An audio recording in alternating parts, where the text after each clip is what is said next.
नदी में जादुई मछली। श्यामपुर नामक गांव में एक मछुआरा अपनी पत्नी के साथ रहता था। वो सुबह सुबह घर से नदी की ओर निकल जाता और वहां जाल डालकर दिन भर मछली पकड़ता था।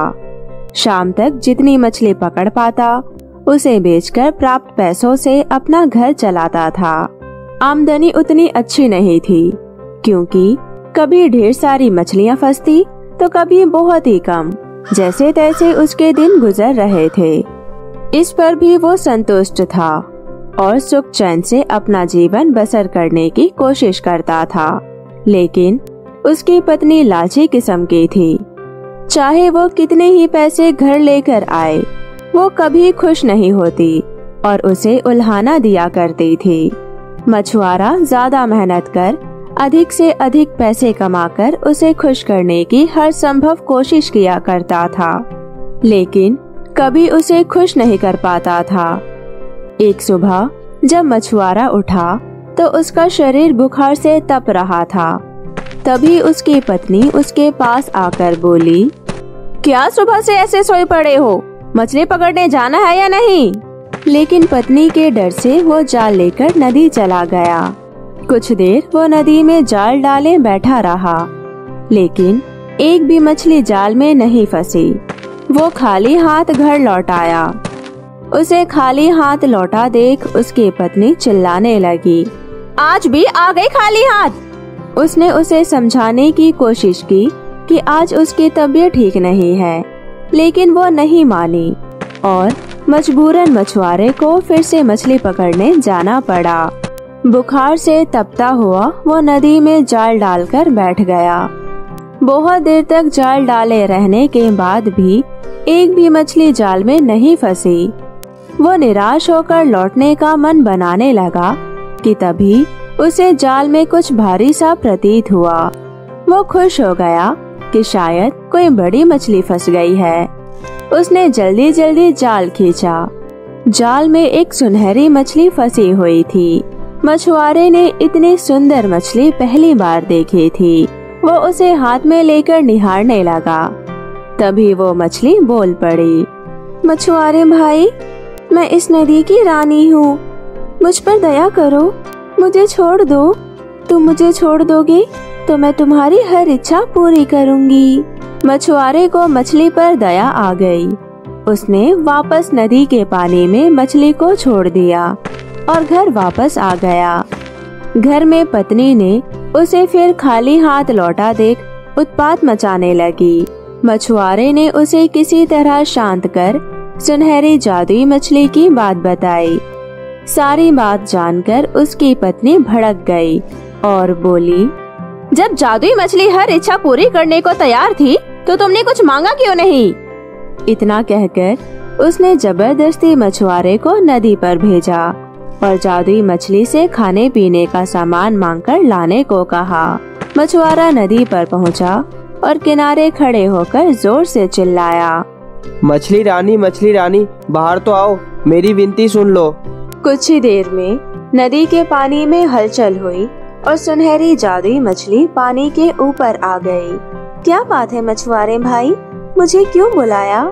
मछली रानी, आज घर पर खाने का कुछ सामान नहीं है। मैं और मेरी पत्नी दोनों भूखे हैं। क्या तुम मुझे खाने का कुछ सामान दे सकती हो? क्यों नहीं, तुम अपने घर पहुँचो, वहाँ खाने का सामान पहुँच जाएगा। मछुआरे ने वापस घर की राह पकड़ ली। जब वो घर पहुँचा तो देखा दरवाजे पर खाने पीने की ढेर सारी चीजें रखी हुई है। उसने आवाज लगाकर अपनी पत्नी को बुलाया और वे सारी चीजें दिखाई। उसकी पत्नी खुश हो गई।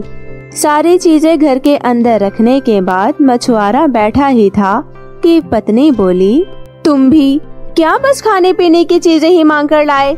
सुंदर वस्त्र और कीमती आभूषण भी तो मांगने चाहिए थे। अभी जाओ और जादुई मछली से जाकर वस्त्र और आभूषण मांगो। मछुआरे को बार बार जाकर मछली से चीजें मांगना ठीक नहीं लगा। वो बोला, अभी तो इतना सारा खाने का सामान मांग कर लाया हूँ। हमारे खाने की जरूरत तो पूरी हो गई। कपड़े और आभूषण फिर कभी मांग लूंगा।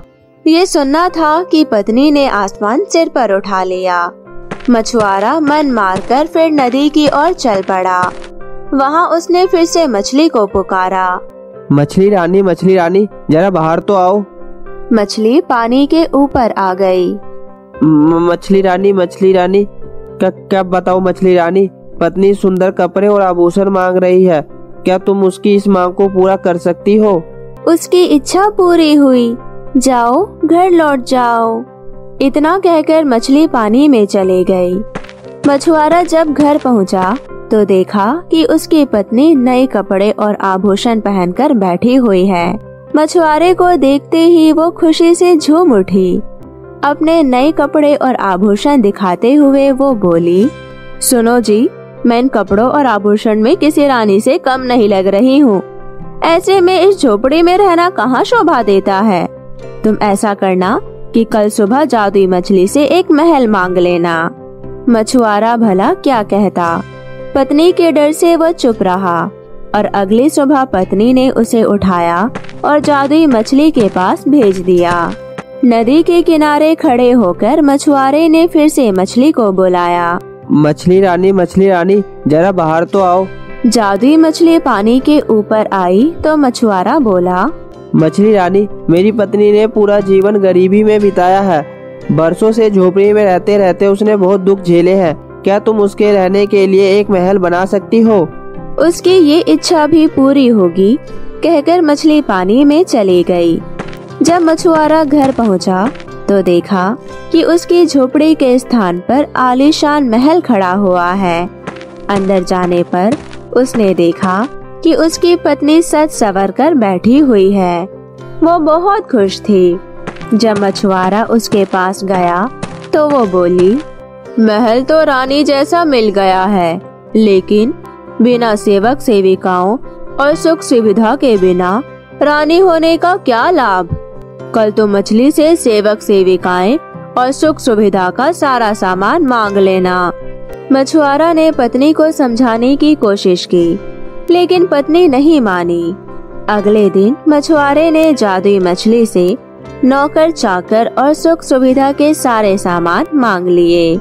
घर लौटने पर उसे अपनी पत्नी सोने के पलंग पर आराम करती हुई दिखी। सेवक सेविकाएं उसकी सेवा में लगे हुए थे। उसकी पत्नी बहुत खुश थी। कुछ दिन उसने बड़े मजे से काटे, लेकिन फिर उसके मन में नई इच्छा ने जन्म ले लिया। एक दिन वो मछुआरे से कहने लगी, मैं इस महल की रानी तो बन गई, लेकिन अब मैं इस पूरी पृथ्वी की रानी बनना चाहती हूँ। जाओ जादुई मछली से कहो कि मुझे इस पृथ्वी की रानी बना दे। मछुआरा अपनी पत्नी की रोज रोज की इच्छाओं से तंग आ चुका था और इस बार तो हद हो चुकी थी। उसने मछली के पास जाने से मना कर दिया। इस पर उसकी पत्नी लड़ने झगड़ने लगी। इस पर भी जब मछुआरा तैयार नहीं हुआ तो उसने उसे महल से निकाल दिया। दुखी मछुआरा फिर से नदी पर गया और जादुई मछली को पुकारने लगा, मछली रानी जरा बाहर तो आओ। जादुई मछली तैरकर पानी के ऊपर आ गई और बोली, क्या बात है, अब तुम्हारी पत्नी की क्या इच्छा है? अब तक मैं हर बार अपनी पत्नी का इच्छा लेकर तुम्हारे पास आया करता था, आज अपनी इच्छा लेकर आया हूँ। कहो, क्या चाहते हो तुम? मैं चाहता हूँ कि तुमने अब तक हमें जो भी दिया है वह सब वापस ले लो। एक बात मुझे समझ आ गई है कि इच्छाओं का कोई अंत नहीं है। तुम जितना देती रहोगी मेरी पत्नी उतना ही मांगती रहेगी। वह कभी संतुष्ट नहीं होगी। बिना संतुष्ट हुए वह कभी खुश नहीं रह पाएगी। तुम्हारी ये इच्छा पूरी हो। और इतना कहकर वो पानी में चली गई। मछुआरा जब अपने घर पहुंचा तो महल गायब हो चुका था। उसके स्थान पर उसकी झोपड़ी आ गई थी। अंदर जाने पर उसे फटे पुराने कपड़ों में अपनी पत्नी दिखी। मछुआरे को देख वो रोना पीटना मचाने लगी। महल, धन दौलत, नौकर चाकर, आभूषण कुछ भी न रहा। मछुआरे ने उससे कहा, अपनी आंखों पर पड़ा लोभ का पर्दा हटाओ तो तुम्हें इस गरीबी में भी खुशी नजर आएगी। जितना लालच करोगी उतना ही लालच बढ़ेगा। इसलिए जीवन में जो है उसमें संतुष्ट रहना सीखो। मैं अपनी मेहनत से जो भी रूखी सूखी लाऊं उसमें खुश रहने को तैयार हो तो मेरे साथ रहो, नहीं तो मैं जान लेकर जा रहा हूँ। पत्नी अकेले भला अब कैसे रहती। उसे एहसास हुआ कि वो लालच में अंधी हो गई थी। उसने अपने पति को बहुत दुख दिए हैं। वो मछुआरे से क्षमा मांगने लगी। उसके बाद उन्हें जीवन में जो मिला उसमें अपने पति के साथ संतुष्ट रही। तो दोस्तों, इस कहानी से हमें ये सीख मिलती है कि लालच का कोई अंत नहीं है। जो लालच में अंधा हो जाता है वो जीवन में कभी सुखी नहीं रह सकता। तो कैसी लगी आपको मेरी ये कहानी, मुझे कमेंट करके जरूर बताएं और इसे अपने दोस्तों के साथ भी शेयर करें। और हाँ दोस्तों, अगर आपने अब तक मेरे चैनल को सब्सक्राइब नहीं किया है तो जल्दी से नीचे लाल बटन दबाकर अभी सब्सक्राइब कर ले। तो मिलती हूँ आप सभी से फिर किसी नई कहानी के साथ। तब तक आप अपना ध्यान रखें। बाय बाय दोस्तों।